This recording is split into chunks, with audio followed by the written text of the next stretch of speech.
RRI Radio Tangga Bencana COVID-19. Assalamualaikum warahmatullahi wabarakatuh. Salam sejahtera para pendengar dan penonton live Facebook dan juga YouTube RRI Toli Toli. Berbahagia sekali kita berjumpa kembali dalam acara Dialog di Luar Studio. Dan saat ini kami berada di Kecamatan Bokat, Kabupaten Buol, dan mengetengahkan topik pelayanan pasien di Puskesmas Bokat di masa COVID-19. Pendengar, penonton, kita tahu bersama bahwa COVID-19 melanda seluruh dunia, Indonesia, Kabupaten Buol, dan khususnya juga di Kecamatan Bokat. Dan kita ingin mengetahui sejauh mana pelayanan kesehatan yang dilakukan oleh Puskesmas Bokat berkaitan dengan COVID-19. Dan saat ini saya bersama dua narasumber saya, yaitu Bapak Andi Agus Salim SKM, dan saya menyapa beliau dulu. Assalamualaikum Pak Andi Agus Salim. Waalaikumsalam warahmatullahi wabarakatuh, pemirsa dan para pendengar RRI yang berbahagia. Dan juga ada narasumber kita yang satu, Bapak Ramli Harmain, AMD Cap. Assalamualaikum Pak. Waalaikumsalam warahmatullahi wabarakatuh. Pendengar, kita juga ingin tahu ya dari Pak Ramli Harmain AMD Cap selaku KTU. Ini prosedurnya bagaimana? Kan kalau biasa dari orang sebelum COVID itu kan kalau datang ke puskesmas tuh hampir semua numpuk di puskesmas. Tapi sekarang alurnya malah yang tadi Pak Kepala Puskesmas bilang, Pak Andi Agus Salim, bahwa diharapkan dia mulai dari pustu, ya, atau mungkin posyandu, ya seperti itu. Nah, ini secara administrasinya gimana Pak? Memang diatur juga itu administrasinya, apakah mereka petugas yang mengadministrasikan alur-alur misalnya BPJS, surat keterangan, itu gimana Pak? Silakan Pak. Ya, terima kasih Pak. Selama pandemi munculnya awal bulan Maret tahun 2020, untuk mekanisme pelayanan di puskesmas seperti biasanya, untuk pasien umum tetap kami layani sesuai dengan prosedur, ya, mulai dari pendaftaran, selanjutnya ke ruangan poli, ya, apakah dia poli umum atau ke gigi. Nah, untuk pasien yang diduga atau punya gejala-gejala seperti pasien dalam perjalanan, ya, yang kami pantau, kami menggunakan sistem di puskesmas itu, kami menggunakan ruangan tersendiri untuk penanganannya. Di sini memang sudah disiapkan ya? Iya, sudah disiapkan. Pada saat itu di puskesmas yang lama Pak, kami menggunakan ruangan di bagian belakang. Nah, jadi pada saat ada pasien yang terduga, kami akan layani sendiri di situ. Kami catat tersendiri, kemudian pemeriksaan seperti suhu tubuh dan menanyakan gejala-gejala yang muncul. Ya, seperti itu Pak. Baik, saya kembali lagi nih ke Pak Agus Salim. Seperti tadi masalah administrasi, apakah memang seharusnya pasien itu dia alur-alurnya itu seperti itu Pak, dari pustu, posyandu. Nah, persoalannya kalau di puskesmas itu enak Pak, istilahnya datang kasih kartu nama sudah dia urus. Tapi kalau di pustu ini saya belum mengerti nih Pak. Silakan Pak. Makasih. Jadi pelayanan di puskesmas termasuk jaringan kesehatan di bidang desa dan puskesmas pembantu memang demikian Pak. Alurnya seperti itu. Sebenarnya puskesmas itu menerima rujukan dari pustu atau bidan desa ketika mereka tidak mampu menangani. Terkait dengan administrasi sekira sama Pak. Di sini semua dikategorikan bukan pasien umum. Jadi semua yang datang ke puskesmas itu semua sudah punya jaminan kesehatan. Punya jaminan kesehatan. Sehingga tidak ada lagi yang kategori pasien umum. Jadi dimanapun mereka mengunjungi tempat pelayanan, semua Pak dilayani secara gratis. Jadi gratis dia. Ya. Pak Agus Salim, kalau bicara soal tadi, Pak Kepala Puskesmas bilang bahwa semua masyarakat di Kecamatan Bokat memang bijaknya adalah ketika mereka semua sudah tercover dengan surat-surat jaminan. Ada BPJS, saya tidak tahu kalau di Kabupaten Bohol itu apa. Misalnya kalau di Toli-Toli ada namanya jaminan daerah dan Jamsda ya atau segala macam. Nah kalau di Bohol sendiri gimana itu Pak? Silakan. Iya, kalau Bohol kan awalnya juga seperti Pak ada Jamkesda, Jamkesda, jaminan kesehatan daerah. Tetapi pemerintah daerah sudah mengambil satu langkah, artinya yang Jamkesda itu diintegrasikan. Jadi pihak daerah membayar. Jadi yang Jamkesda itu semua dialihkan ke Jaminan Kesehatan Nasional. Ya, jadi Pemda nanti yang akan melaksanakan atau membayar Jamkesda yang jaminan daerah itu kepada JKN. Jadi seperti jadi semua pasien yang ada di wilayah Kabupaten Bohol khususnya Kecamatan Bokat semua dia termasuk jaminan kesehatan nasional. Jadi seperti itu Pak. Sudah berapa persen Pak Agus Salim masyarakat? Ya kalau di jumlah penduduk kita kurang lebih 15.000, 14.000 sekian sudah tercover di jaminan kesehatan. Jadi 90% ya? 90% lebih. Kalau yang sisanya masih diupayakan atau gimana? Ya sebagian masih kita arahkan ketika tidak punya jaminan ke dinas sosial untuk meminta rekomendasi Pak. Untuk selanjutnya didaftarkan ke BPJS Kesehatan. Ya, baik saudara pendengar, sebelum kami lanjut berbincang dengan Pak Andi Agus Salim dan juga Bapak Ramli Harmain berkaitan dengan proses pelayanan pasien di Puskesmas Bokat di masa COVID-19, kita ikuti pesan-pesan berikut. Assalamualaikum warahmatullahi wabarakatuh. Salam sejahtera bagi kita semua. Om Swastiastu, Namo Buddhaya, salam kebajikan. Bapak Ibu dan saudara-saudara sebangsa dan setanah air, saat ini 209 negara di dunia termasuk negara kita Indonesia sedang menghadapi tantangan yang tidak pernah terbayangkan sebelumnya. Masa yang berat bagi kehidupan kita, bahkan pandemi corona ini telah membawa kesedihan bagi sebagian orang dan kesulitan bagi banyak orang. Dan kita semua mengalami perubahan besar dalam kehidupan kita sehari-hari.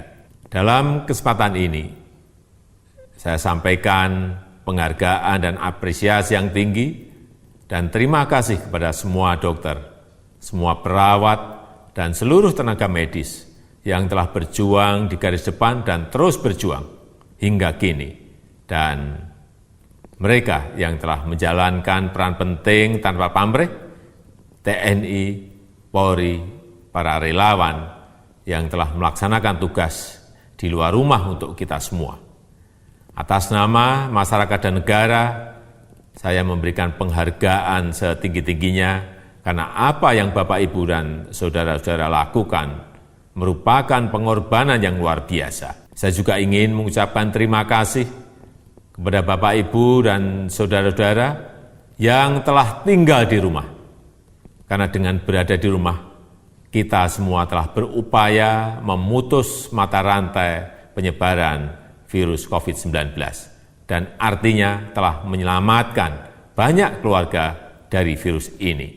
Mari kita terus bersama-sama menangani pandemi ini, bergotong royong, bersatu padu, karena hanya dengan cara kebersamaan ini kita akan dapat mengatasinya. Kita tidak sendiri, kita bersama dengan negara-negara lain yang juga mengalami hal yang sama untuk bersama mengatasi pandemi ini, dan tetaplah bersabar, optimis, tetap disiplin berada di rumah, jaga jarak dalam berhubungan, berinteraksi dengan orang lain, hindari kerumunan, rajin cuci tangan, pakailah masker saat keluar rumah. Ketika kedisiplinan kuat itu kita lakukan, insya Allah kita akan kembali pada situasi dan kondisi normal dan dapat bertemu dengan saudara, bertemu dengan teman, bertemu dengan kerabat dan tetangga dalam situasi yang normal. Tapi untuk saat ini, marilah kita tetap berada di rumah saja. Terima kasih. Wassalamualaikum warahmatullahi wabarakatuh.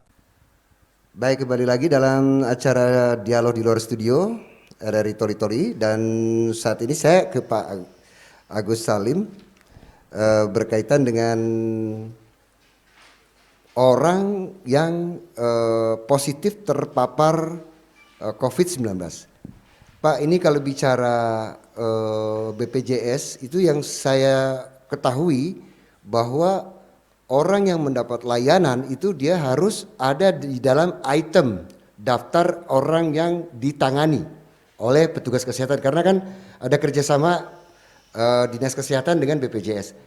Nah, ini masyarakat ingin tahu apakah mereka dijamin atau ada program pemerintah yang lain berkaitan ini. Silakan Pak. Makasih. Terkait dengan kasus-kasus konfirmasi yang dilayani oleh pemerintah daerah, nah ini alurnya Pak berbeda, karena di puskesmas itu tidak melayani pasien COVID. Yang melayani pasien COVID itu yang terkonfirmasi, kalau dia bergejala itu dirawat di Rumah Sakit Mokoyurli di Bol. Atau dia tanpa gejala itu dirawat di Rusunawa. Ya, jadi di puskesmas tidak ada perawatan. Setahu kami Pak, untuk rumah sakit itu mengajukan klaim. Mengajukan klaim terkait dengan penanganan pasien COVID yang terkonfirmasi. Ya. Kalau di puskesmas tidak ada perawatan. Karena kita di puskesmas Pak, terkait dengan orang yang kami pantau, kasus perjalanan yang kami pantau itu tidak ke puskesmas. Jadi setelah ada laporan dari teman-teman surveillance di perbatasan ke puskesmas Bokat, tim gugus tugas yang ada di puskesmas bekerja sama dengan yang ada di desa itu melakukan pemantauan di tempat domisilinya. Jadi kalau dia bergejala itu tentu kita arahkan ke tempat yang sudah ditetapkan oleh pemerintah daerah. Ada 3 tempat yang ditetapkan oleh pemerintah daerah, termasuk Rumah Sakit Mokoyurli, kemudian Rumah Sakit Darurat Rusunawa, dan Rumah Sakit Pratama di Pandangan. Kira demikian, Pak. Ya, Pak Ramli Harmain, kalau bicara soal prosedur penanganan tadi, ternyata masalah pasien COVID itu ada prosedur khusus ya.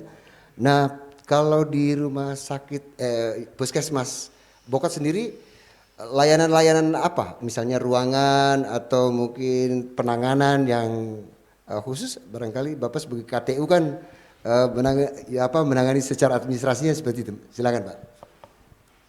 Ya Pak. Artinya waktu awal, seperti kami ulangi lagi, pada awal-awal pelaksanaan penanganan COVID ini, pada saat itu untuk pasien-pasien seperti apa yang dijelaskan oleh Pak Kapus tadi, yang misalnya kita curigai bergejala, misalnya ada OTG, ya, orang tanpa gejala yang dalam perjalanan. Karena klaster di Bol ini kan ada 3 klaster, Kalimantan, Surabaya, kalau tidak salah 1, Di awal-awalnya ya? Iya, awal-awalnya. Ya. Nah, jadi kita melaksanakan penanganannya itu, yaitu kita data dulu, ya, Satgas itu mendata nama-nama itu, kemudian petugas kita di puskesmas mengambil sampelnya, yaitu dengan pemisahan rapid test. Rapid test, ya. Rapid test itu biasa kami laksanakan di aula kecamatan atau di kantor kecamatan atau di puskesmas atau di balai desa. Jadi kami tidak laksanakan pengambilan rapid testnya itu di puskesmas. Jadi kami laksanakan di desa, di balai desa atau di kecamatan pada saat masyarakat sudah terkumpul. Jadi hasil rapid test ini kami kirimkan ke kabupaten untuk pemeriksaan. Ya. Kalau dia misalnya positif, nanti akan lanjutannya untuk pemeriksaan swab. Ya. Kalau dia negatif sudah bahwa pasien ini aman. Ya, menarik sekali nih. Ya. Saya dengar Pak Ramli Harmain bahwa pengambilan rapid testnya bukan di puskesmas, malah di lapangan ya, mungkin di balai desa. Itu kenapa Pak? Iya Pak. Jadi awalnya itu Pak, yang kami lakukan pengambilan spesimen sebenarnya. Pemisahan rapidnya itu dilakukan di laboratorium rumah sakit Mokoyurli. Tugas kami di puskesmas pengambilan spesimen. Ya. Jadi dari tahap pertama yang kita lakukan dari 17 pelaku perjalanan dari Istimewa di Pakatok Gua kemarin, itu kita lakukan pengambilan spesimen, kemudian pemeriksaan dilakukan di rumah sakit. Hasilnya dari 17, 4 diantaranya hasil rapidnya reaktif. Kemudian dilanjutkan dengan pemisahan swab. Dari 4 orang itu 3 diantaranya dinyatakan positif atau terkonfirmasi positif. Dan mereka ini Pak OTG, jadi tanpa gejala. Mereka dirawat di Rusunawa. Ya. Kemudian pelaku perjalanan kami selama masa pandemi itu 592 orang Pak, dari berbagai provinsi dan kabupaten kota di Indonesia. Terbanyak itu dari Gorontalo, kemudian menyusul Makassar, kemudian Toli-Toli Pak di kabupaten tetangga. Dan rata-rata ini mereka adalah masyarakat yang mencari nafkah Pak di luar. Kemudian anak-anak kita yang sedang menempuh pendidikan atau kuliah yang setelah dilakukan PSBB di daerah mereka, mereka kembali ke daerah asal, ke Kabupaten Buol. Kemudian saya informasikan di Kabupaten Buol 2 kali Pak dilakukan PSBB, dan saat ini kita lagi gencar-gencar melakukan sosialisasi tentang penegakan disiplin untuk penegakan protokol kesehatan. Setelah 2 kali masa PSBB, kemudian masa pemulihan, kemudian saat ini penegakan disiplin. Kira demikian Pak. Pak Ramli Harmain, ini bicara soal penegakan protokol kesehatan. Ini kalau kita lihat ya Pak Bupati begitu gencar sekali, Pak Wakil Bupati dan semua komponen di Kabupaten Buol. Di puskesmas sendiri gimana nih petugas-petugasnya kerjasama dengan Polsek atau? Silakan Pak. Ya, terima kasih Pak. Untuk instruksi dari Pak Bupati dalam hal protokol kesehatan, kami di puskesmas, semua staf maupun teman-teman yang ada di desa, baik itu perawat atau bidan desa, dimanapun ada kesempatan, tetap kami harus menyampaikan itu kepada masyarakat untuk menjaga protokol kesehatan ini, utamanya dalam hal menjaga jarak ya, cuci tangan dan memakai masker. Semua itu kami lakukan Pak, bahkan kami pada saat itu diperintah oleh Pak Wakil Bupati untuk pada saat sudah mulai aktif untuk beribadah, pada saat kita petugas kesehatan dianjurkan pada saat itu untuk memeriksa suhu tubuh daripada jamaah yang ada di masjid. Ya, pada saat ini. Insya Allah alhamdulillah sampai dengan sekarang Pak, tetap kami melakukan protokol kesehatan, baik itu pelayanan di puskesmas, ya. Jadi kami sudah siapkan tempat cuci tangan di depan, setelah pasien masuk harus memakai masker dan menjaga jarak kurang lebih 1 meter. Jadi begitu gencarnya ya, pemerintah Kabupaten gencar-gencarnya, Buol dari atas sampai di bawah termasuk di puskesmas, iya, gencar. iya. Pak Andi Agus Salim, kita tahu bersama ini kan ada istilah sekarang ini paparan COVID gelombang kedua. Kita tahu bersama bahwa Kabupaten Buol dan seluruh kabupaten di Indonesia yang di gelombang pertama begitu fight, tiba-tiba ada new normal. Terus banyak masyarakat, ini kita sudah mau selesai nih ibaratnya. Kalau dalam sebuah lomba lari ini kita sudah sampai finish ini. Tahu-tahu datang lagi nih yang gelombang kedua. Nah ini puskesmas Bokat, apakah menyikapi dengan yang gelombang kedua ini iramanya sama seperti yang gelombang pertama atau bagaimana Pak? Silakan. Ya, makasih. Jadi terkait dengan setelah masuk pada fase pemulihan, memang beberapa aturan yang diterapkan pada saat PSBB itu mulai dilonggarkan kembali. Maka di masa pemulihan itu masyarakat memang terkesan ada yang abai Ya. untuk melakukan protokol kesehatan. Nah, tugas kita, baik itu gugus tugas yang ada di kecamatan maupun di desa, karena ini Pak belum dibubarkan. Gugus tugas ini belum dibubarkan. Tugasnya masih tetap harus wajib dilaksanakan.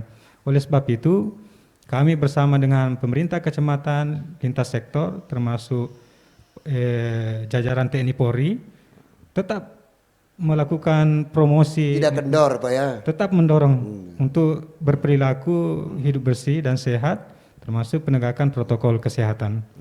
Jadi tidak ada perubahan Pak. Jadi tetap kita melakukan.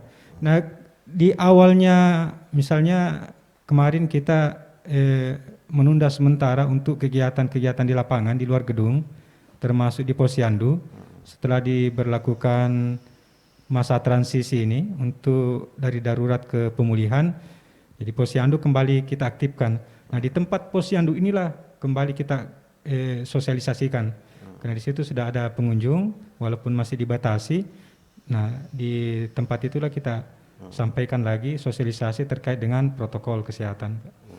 Namun ada beberapa pelayanan di luar gedung yang sampai hari ini kita belum masih batasi, termasuk Posbindu PTM, Posyandu Lansia, karena mereka ini Pak punya faktor risiko.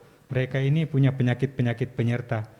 Nah, kami khawatir ketika ini kami aktifkan kembali, kemudian ada klaster baru lagi, ada transmisi lokal yang terjadi.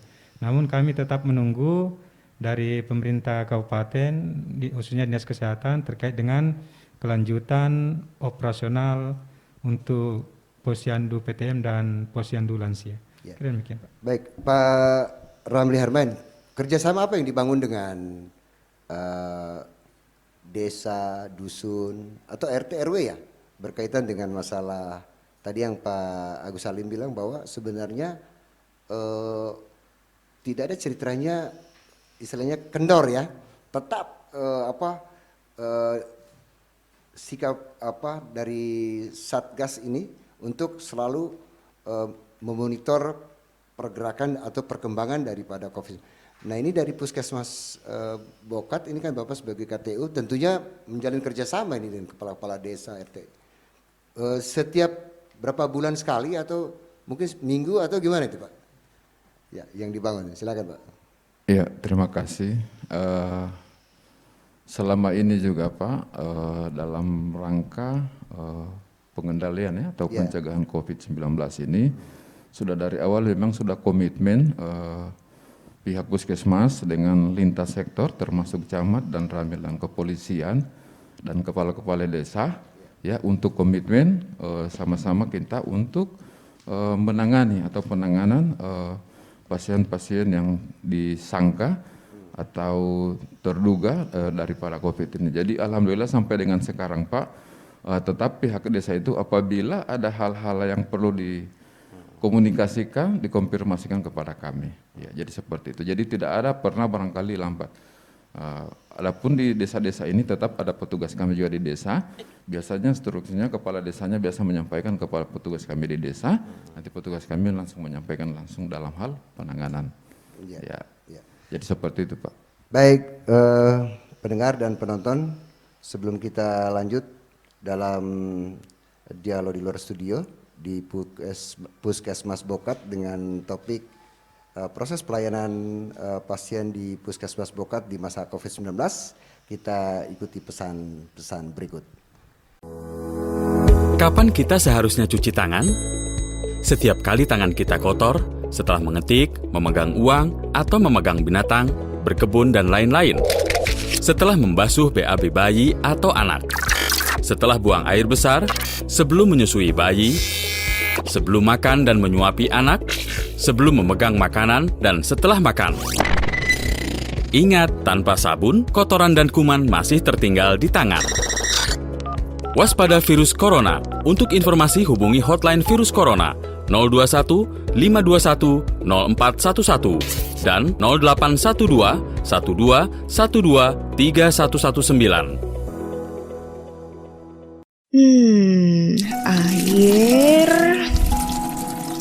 sabun,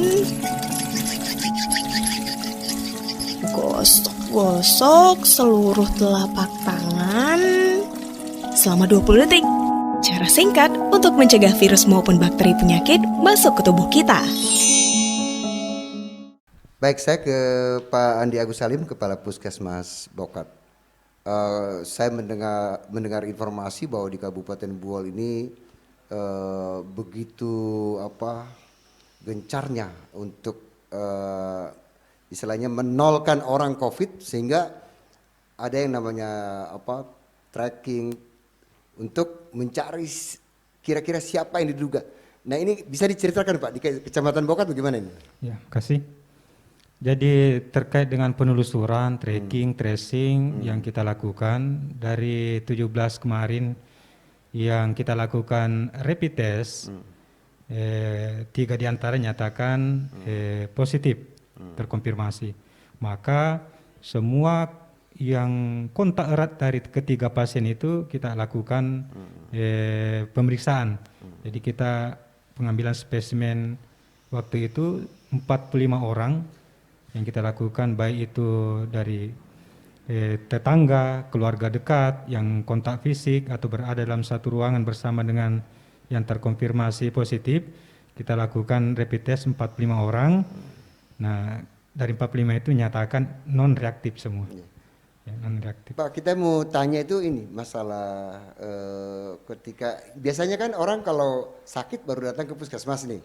Tetapi ini karena darurat, sehingga puskesmas mungkin bekerja sama dengan polsek atau mungkin babinsa dan sebagainya.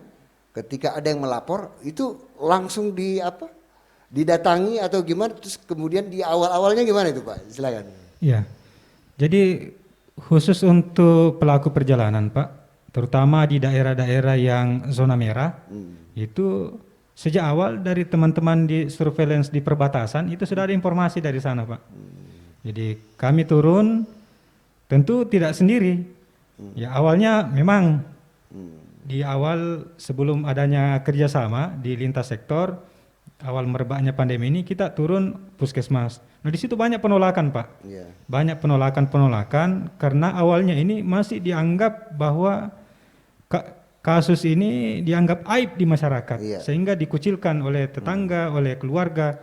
Nah setelah kita lakukan pembentukan gugus tugas menyatukan persepsi terkait dengan penanganan COVID, maka kita turun ke lapangan bersama-sama dengan tim Pak. Saya pernah mendapat penolakan di satu desa, kita jadwalkan hari Senin untuk pengambilan spesimen rapid, itu tidak ada satu orang pun yang datang Pak. Padahal di situ sudah masuk, ada kasus terkonfirmasi di wilayah itu. Kita jadwalkan, tidak ada satu orang pun yang datang. Malah di hari kedua kita jadwalkan kembali, masyarakat malah teriak-teriak di jalan bahwa itu hasilnya direkayasa. Tapi kami tidak pernah merasa bahwa anggapan masyarakat itu ditanggapi dengan negatif Pak. Karena masyarakat ini belum paham sebenarnya. Makanya kita tetap lakukan langkah-langkah persuasif bersama dengan TNI Polri. Melalui pendekatan, diberikan pemahaman 1-2 kali, akhirnya mereka paham. Akhirnya berbondong-bondong datang memeriksakan kesehatannya di tempat pelayanan Pak, di desa yang bersangkutan. Dan semua kita lakukan rapid dan hasilnya non reaktif semua. Ya ini menarik sekali ya, bahwa di sebagian daerah masyarakat menghindari rapid, tapi di Buol ini yang awalnya reaktif, ya artinya dia ekspresinya menganggap itu sebuah hal yang negatif, ternyata sekarang malah positif. Mereka datang untuk melaporkan diri, bahkan tolong rapid saya. Apakah dengan kesadaran seseorang itu bisa istilahnya menyelamatkan keluarganya atau teman-temannya itu? Silakan Pak. Iya Pak. Jadi deteksi dini itu penting Pak. Jadi deteksi dini itu penting untuk mengantisipasi adanya paparan, terjadinya kasus-kasus penularan. Jadi masyarakat yang memiliki gejala itu sekira tidak usah ragu lagi pergi memeriksakan diri ke tempat-tempat pelayanan, ke puskesmas, ke rumah sakit untuk melakukan screening awal melalui rapid test. Sehingga kalau dari awal kita sudah mengetahui status kesehatan kita, maka kita bisa ambil langkah-langkah untuk pencegahan. Kalaupun kemudian kita dinyatakan terpapar, maka kita bisa minimal untuk tidak menyebarkan ke orang lain. Apa namanya? Apalagi keluarga ya? Iya, terutama keluarga. Iya. Gitu, Pak. Pak Harmain, kalau bicara soal isolasi mandiri nih, kalau saya pernah lihat di media di Buol itu ada rusunawa ya. Nah, apakah di kecamatan sendiri, di puskesmas ada tempat-tempat yang disiapkan? Karena kalau semuanya dari seluruh Kabupaten Buol numpuk di rusunawa itu kan jauh, kemudian komunikasi keluarga juga jauh.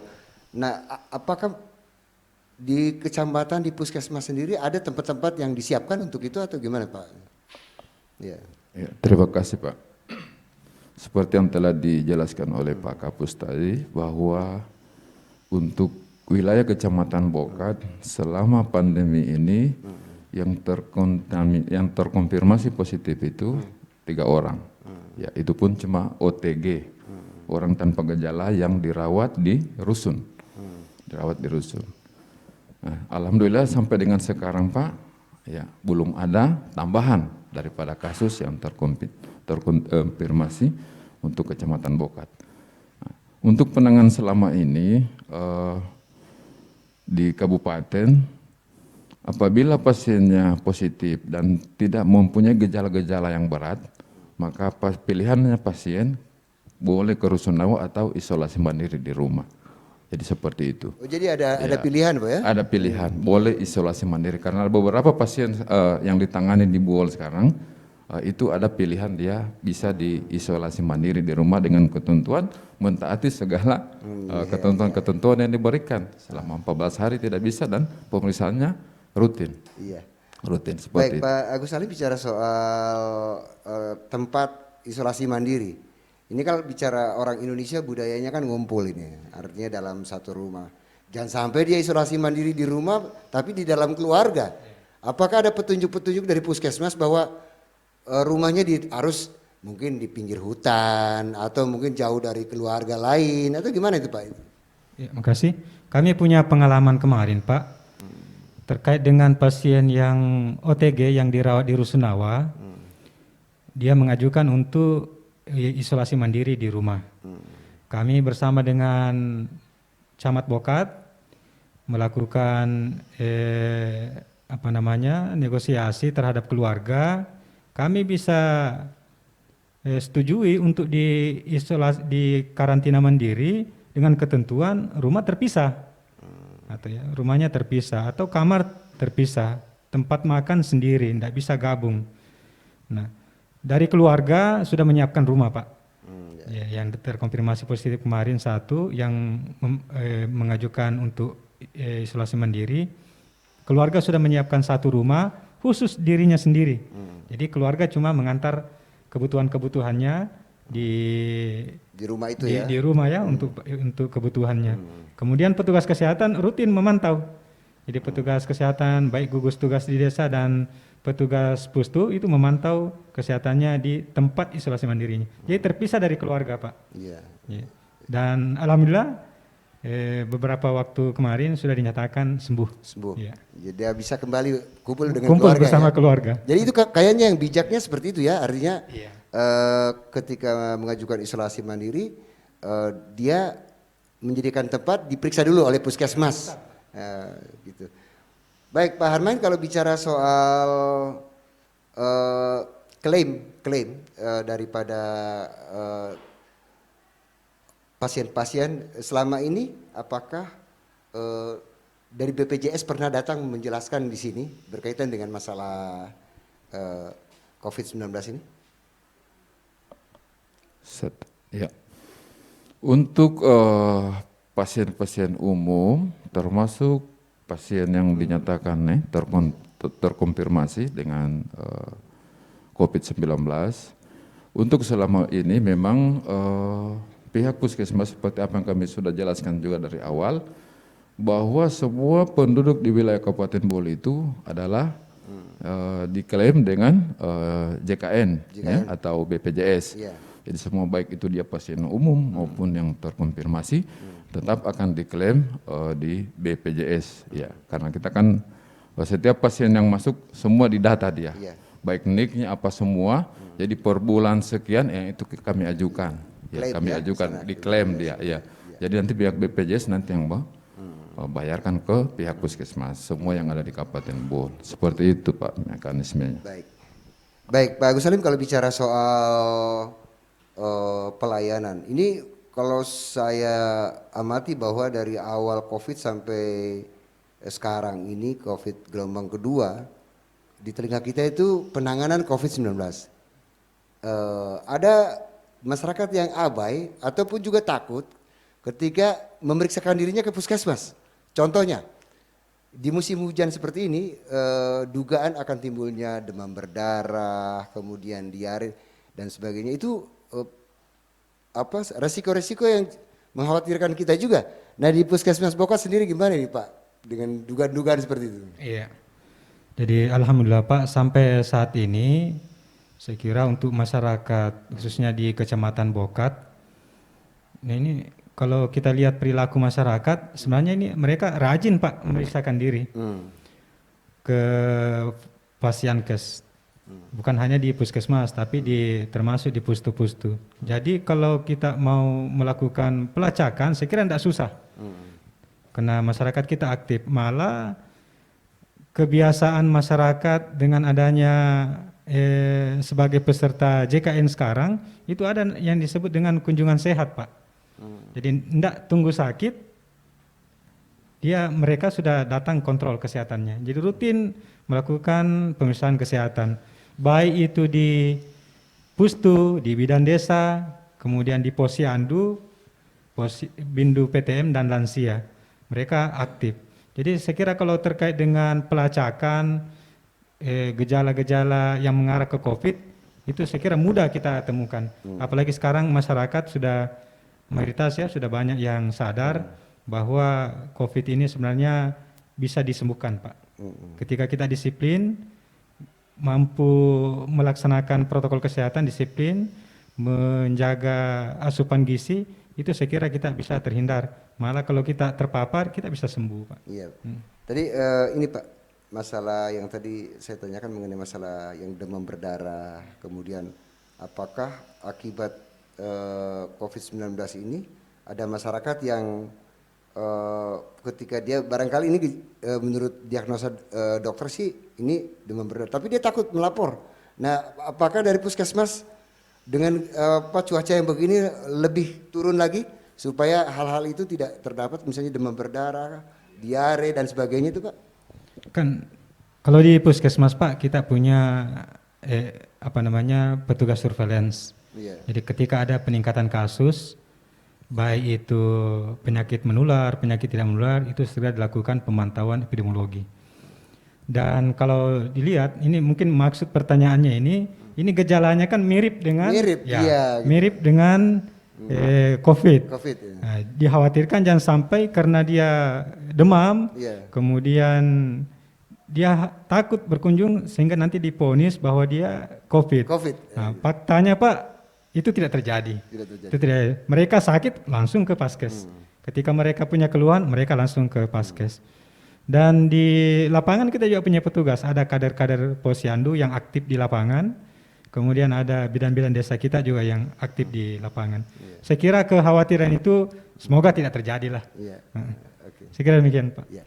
Baik, saya juga mendapat keterangan dari Pak Kepala Puskesmas, ternyata itu bahwa Posyandu, ini kita bicara Posyandu, ternyata ada beberapa jenis Posyandu yang sebenarnya bisa dimanfaatkan. Ada Posyandu lansia, ada Posyandu UKK ya, bisa dijelaskan Pak supaya masyarakat ini penonton pendengar bisa tahu ini. Makasih. Di program di Puskesmas itu ada beberapa, termasuk ada layanan UKP, upaya kesehatan perorangan. Kemudian ada juga upaya kesehatan masyarakat. Nah, di kesehatan di luar gedung atau upaya kesehatan masyarakat ini ada juga yang disebut dengan UKBM, upaya kesehatan berbasis masyarakat. Nah, Posyandu berada di posisi itu, di UKBM. Khusus untuk di Puskesmas Bokat atau wilayah kerja Puskesmas Bokat, ini ada berapa posyandu? Di antaranya ada posyandu balita, ada posbindu PTM, penyakit tidak menular, Pak. Kemudian ada posyandu untuk lansia. Kemudian ada pelayanan kesehatan untuk UKK atau pos UKK, upaya kesehatan kerja. Jadi semua sasarannya yang berbeda, Pak. Dan ini kalau kita optimalkan, ini bisa kita lakukan sosialisasi terkait dengan penanganan COVID atau pencegahan COVID-19 di posyandu. Karena sasarannya berbeda. Nah, untuk saat ini di beberapa posyandu, terutama posbindu PTM, posyandu lansia, itu belum kita aktifkan, Pak. Jadi semenjak merebaknya pandemi COVID-19 ini. Karena kenapa? Mereka ini sasarannya punya faktor resiko. Misalnya kalau dia di posbindu PTM, rata-rata pasien kita di situ atau sasaran kita mereka yang punya penyakit hipertensi, punya penyakit diabetes. Ya, malah ada yang stroke, ada yang kanker misalnya. Jadi ini punya faktor resiko. Ini kalau punya penyakit penyerta begini kemudian terpapar oleh COVID, ini yang kita khawatirkan nanti terjadi hal-hal yang kita tidak inginkan. Oleh sebab itu, dari sekian posyandu yang ada, baru satu yang kita aktifkan kembali. Yang dianggap tidak resikonya kecil ya? Ya, risikonya kecil, Iya. yaitu posyandu balita. Dan imunisasi. Dan itu juga protokol kesehatan tetap juga ya? mengacu. Jadi di ruangan itu, Pak, dia minimal 50% saja yang bisa. Kapasitas ruangan 50%. Anak-anak kita yang mau ditimbang itu menggunakan sarung sendiri. Jadi tidak bisa menggunakan. Kalau dulu kan satu sarung semua orang. Ya, sama-sama pakai. Ini tidak bawa sarung sendiri. Setelah diimunisasi, mereka keluar ruangan, menunggu 15 sampai 30 menit baru bisa pulang. Iya. Jadi tetap masuk protokol kesehatan, cuci tangan tetap harus ada di posyandu, kemudian menggunakan masker, baik itu pengunjung maupun petugasnya, kadernya, petugas kesehatannya harus menggunakan masker. Kemudian menjaga jarak, kemudian mengurangi konsentrasi pengunjung di dalam ruangan. Jadi 50% saja bisa. Pengumpulan ya? Pengumpulan, iya. Baik, Sebagian Pak. menunggu di luar. Ya Pak Armen, banyak orang beranggapan bahwa kalau membuat posyandu itu semua difasilitasi oleh Dinas Kesehatan. Sebenarnya inisiatif posyandu itu khususnya bangunan itu ya, itu sebenarnya oleh masyarakat atau oleh puskesmas atau Dinas Kesehatan. Silakan Pak. Ya, terima kasih Pak. Selama ini kan kita ketahui bahwa posyandu itu adalah milik masyarakat, ya, milik masyarakat. Untuk teknis pelaksanaannya itu ya dari puskesmas, ya, tentu melibatkan tenaga bidan atau perawat dan tenaga kesehatan lainnya. Mengenai bangunan selama ini itu kepala-kepala desa juga sudah paham itu. Jadi misalnya ada bangunan posyandu di desa itu adalah tanggung jawab dari kepala desa untuk membuat bangunannya, mungkin dia bisa memakai dana dari dana desa untuk pengadaan bangunnya. Jadi untuk persepsi kita dulu itu sudah hilang dari Dinas Kesehatan yang semuanya harus membantu, sekarang sudah tidak. Jadi masyarakat sudah, jadi posyandu itu adalah milik inisiatif masyarakat. dari masyarakat. Inisiatif dari masyarakat dan kepala desa untuk pengadaan bangunannya. Seperti itu Pak. Ayo.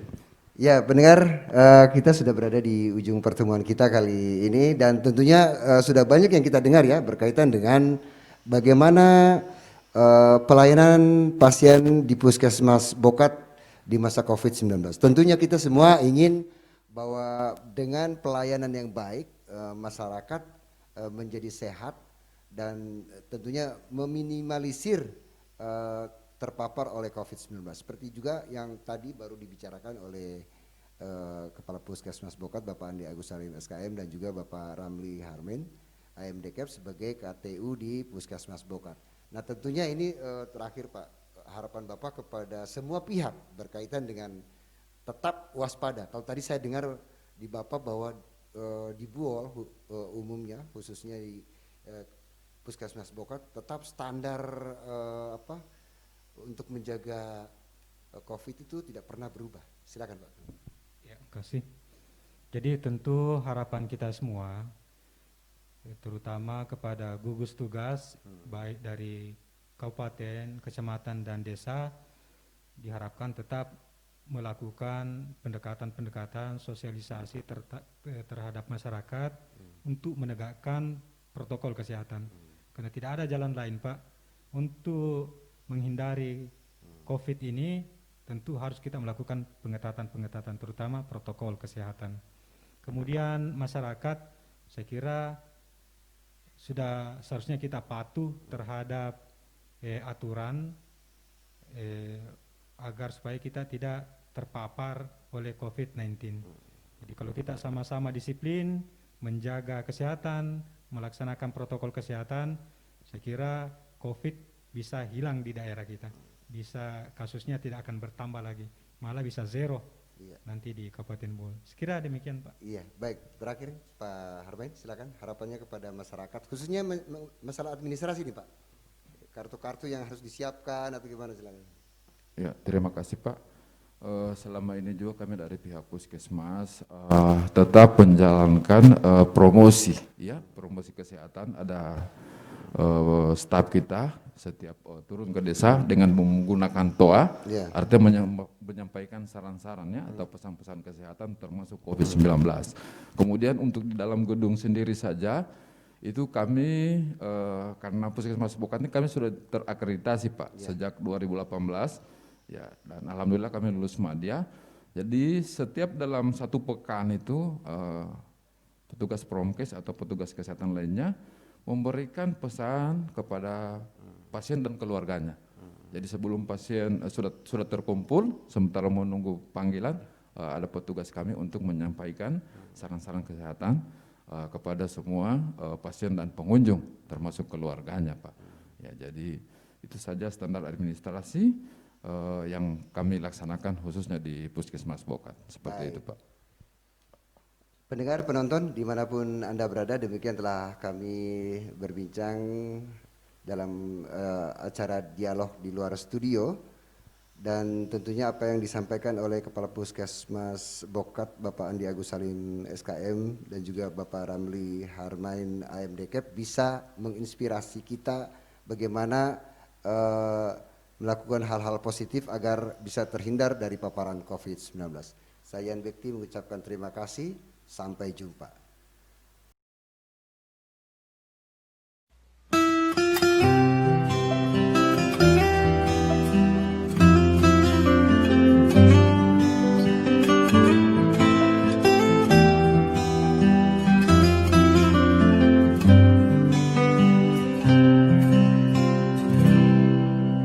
Saat kita harus melangkah,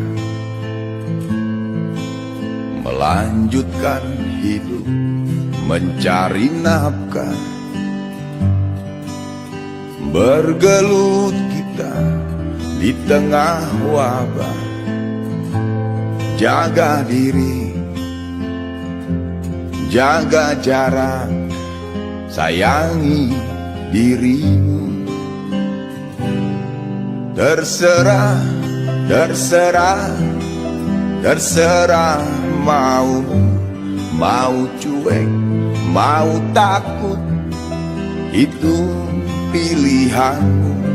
Terserah, terserah, terserah, mau cari aman, cari mati, nyawamu lah taruhannya.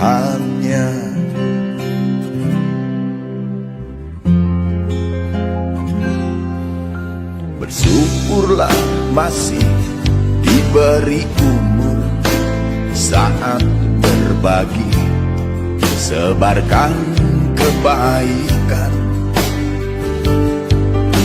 Berjuanglah di tengah wabah, bersama kita pasti bisa hadapi bencana. Terserah, terserah, terserah mau cuek, mau takut, itu pilihan.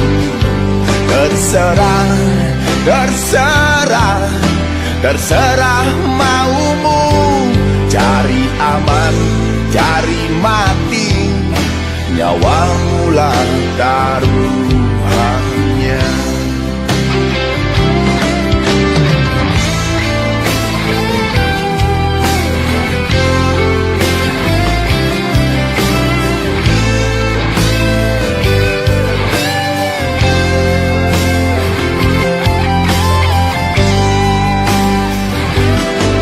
Terserah, terserah, terserah mau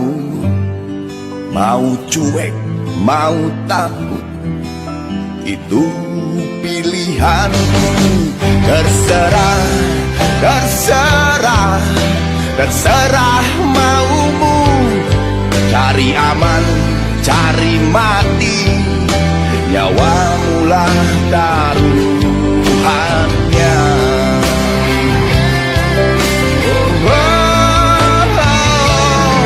Terserah, terserah, terserah maumu. Mau cuek, mau takut, itu pilihanmu. Terserah, terserah, terserah maumu. Cari aman, cari mati, nyawa taruhannya. Cari